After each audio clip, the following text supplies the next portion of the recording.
Hello friends, welcome to my new blog. आप सभी को राधे कृष्णा। आई होप आप लोग अच्छे होंगे, स्वस्थ होंगे और खुशहाल होंगे। आज मैं भी जा रही हूँ मार्केट, क्योंकि बहुत दिन से ये काम मेरा बाकी रह गया था। मुझे अपने लड्डू का पेचनिया बनवाना था, जो कि वो टूट गया था। आप लोगों को जैसे कि मैंने अपने इसके पहले वाले ब्लॉग में दिखाया ही था कि मेरे लड्डू की पेचनिया टूट गई थी, इसलिए वो जन्माष्टमी में भी नहीं पहन पाए। और उसके पहले मैं गई थी जन्माष्टमी के एक दिन पहले बनवाने, पर वो थे नहीं, चले गए थे बनारस, तो इसीलिए मैंने नहीं बनवा पाई। फिर 2-3 दिन मैं और भी गई तो वो थे ही नहीं। अब मैं सोची कब जाऊँ, फिर आज मुझे टाइम मिल ही गया, और वो शाम में 7 बजे के बाद रहते ही नहीं, और मैं सोची कि आज तो मैं जाके ही रहूँगी। तो इसीलिए मैं आ गई मार्केट, और मैं पहुँच गई अब ज्वेलरी की दुकान पे।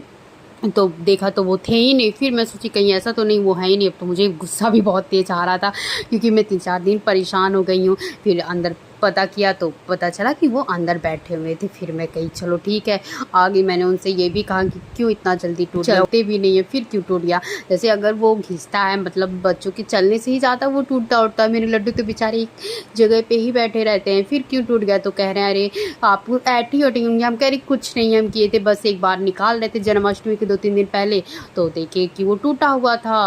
और फिर वहाँ भी गए थे, हमको लग रहा वही लोग तोड़ दिए थे। कह रहे ये टूट ही नहीं सकता है, फिर पता नहीं कैसे टूट गया। हम क्या अब क्या करें, अब कैसे उनको बताएं कि भी नहीं जान रही थी कि वही लोग तोड़े हैं कि कौन तोड़ा। तो फिर मैं कैसे किसी को कह दूँ कि वही लोग तोड़े हैं। फिर मैंने उनसे बोला कि ये बना दीजिए, और इस बार प्लीज़ मजबूत ही बनाइएगा जिससे वो चले, क्योंकि अभी साल भर भी नहीं हुआ था और इतना जल्दी वो टूट गया, तो इसलिए प्लीज़ मजबूत बनाइएगा। तो बोले ठीक है। तो हम बोले ठीक है बना दीजिए। तो फिर अपना वो बनाना स्टार्ट किए, और उसमें मतलब एक सिर्फ सही था और 2 तो एकदम टूट गया था। एक तो आधा अलग ही हो गया था, आधा आधा, और एक का जो वो हुक होता है वो टूटा था, और एक का भी हुक ही टूटा था। मतलब 2 का हुक टूटा था और एक तो अलग हो गया था, एक बस सही था। तो मैंने बोला कि ये जो हुक है इसको भी सही करिएगा, क्योंकि ये बहुत पतला आप बना दिए, इसीलिए मेरे ख्याल से और जल्दी ये टूट जाता है।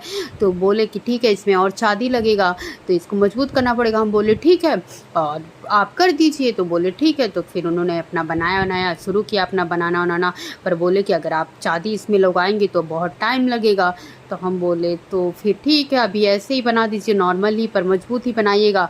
बाद में फिर मैं चांदी उदी लगा के, या फिर अगर ज़्यादा पुराना हो जाएगा तो फिर मैं इसको चेंज करके दूसरा ही ले लेती। पर अभी मैं इसलिए नहीं चेंज की क्योंकि ये न्यू ही पड़ा है। और वैसे ही मेरी छोटी बहन ने भी लड्डू को पहले उनके जन्माष्टमी में दिया था, तो इसलिए मेरा चेंज करने का मूड बिल्कुल नहीं था ना, तो मैं इसी को चेंज करके दूसरी डिज़ाइन में ले लेती। पर उसने दिया था तो मैं सोची अभी तो कुछ दिन इसे पहनाऊँ। वैसे भी ये इतना सुंदर है कि हर किसी की नज़र इस पर पड़ जाती है, हर कोई कहता है कि कहाँ से ली थी, इतना सुंदर है। फिर मैंने उनसे ये भी पूछा कि इसका घुंघरू भी तो चांदी का है ना। तो बोले हाँ है। अब ये तो बोले ही थे, मतलब जो वहाँ पे ज्वेलरी की दुकान है उन्हीं से बोलिए, तो बोले वो तो है ही चांदी, अब देखिए क्या होता है। हम कहे हाँ ठीक है, मेरे लड्डू में झूठ मत बोलिएगा। बोले ठीक है। फिर वो अपना बारी बारी से सारा बनाए, बन उनके, फिर अपना पानी उनी में डाले और फिर साफ़ किए। तो बल्कि जो नहीं टूटा था उसको भी डाल के सही कर दिए, कहें कि ना तो ये कलर चेंज हो जाएगा, मतलब कोई ज़्यादा चमकेगा, शाइनिंग किसी में ज़्यादा रहेगा किसी में नहीं। तो उन्होंने सारा बना के, देखिए कैसे वो आग से बना के सही कर रहे हैं। सही किया उन्होंने चारों को। उसके बाद अपना धोया सफाया, मतलब जानते होंगे उन लोग का होता होगा, मुझे तो इतना पता नहीं है। फिर उन्होंने धोया सफाया, उसके बाद मुझे दिया। मैंने बोला कि अब पैसे भी बता दीजिए कितना हुआ। फिर मैंने उनको पैसे वैसे दिए, और फिर मैं लेकर आ गई अब उसको घर को। वैसे भी अब मेरे लड्डू के सोने का टाइम हो गया था, क्योंकि मैं 19 सुला कर आई नहीं थी, तो मैं सोची मैं जल्दी जाऊँ घर। उसके बाद मैं आ गई अपने घर।